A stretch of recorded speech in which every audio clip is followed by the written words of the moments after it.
நகர்வதிலிருந்து வரேன். ஆவண எழுத்தர் மற்றும் ஆவணத்துறை தொழில் முனைவருக்கான உந்தல் பயிற்சி நடத்தி கொடுத்த இந்த நம்ம அண்ணனுக்கு நன்றி தெரிவிச்சுக்கிறேன்.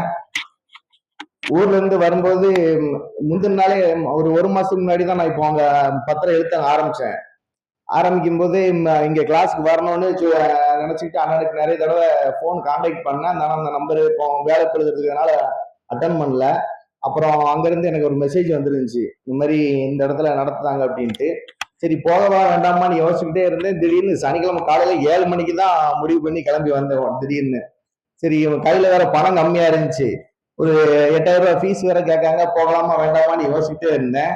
ஆனா இங்க வந்தது 8000 கொடுத்ததுனால ஒன்றும் மனசு அவ்வளவு இது இல்லை.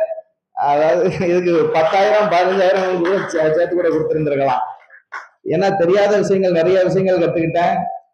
ஒரே ஃபீல்ட்ல இருக்கக்கூடிய எல்லாருமே ஒரே இடத்துல நம்ம கூடி இருக்கோம். நிறைய பேர்ட்ட நம்ம பழகுனதுனால தெரியாத விஷயங்கள் நிறைய கேட்டு தெரிஞ்சுக்கிட்டேன். ஒரு தெளிவு பிறந்திருக்கு இப்பதான். இதுக்கு முன்னாடி சப்டிஸ்ட் ஆஃபீஸுக்கு போகும்போது அந்த அது தெரியாது இது தெரியாதுன்னு நிறைய ஒரு சந்தேகத்தோடய இருப்போம். நம்ம இதுல ஒருவேளை அவருக்கு தெரிஞ்சது நமக்கு தெரியாதோ அப்படின்ட்டு. ஆனா இப்போ ஓரளவுக்கு ஒரு தெளிவு கிடைச்சிருக்கு. இப்போ இங்க வந்ததுக்கு அப்புறம் நில சம்பந்தமான எல்லா விஷயமே எடுத்து பார்க்கலாம் அப்படிங்கிற ஒரு அண்ணன் கூட பேசிக்கிட்டு இருந்தேன். நைட்டு ஒரு மணி வரைக்கும் உட்கார்ந்துருந்தோம்னா அவங்க நிறைய ஆலோசனைகள் சொன்னாங்க.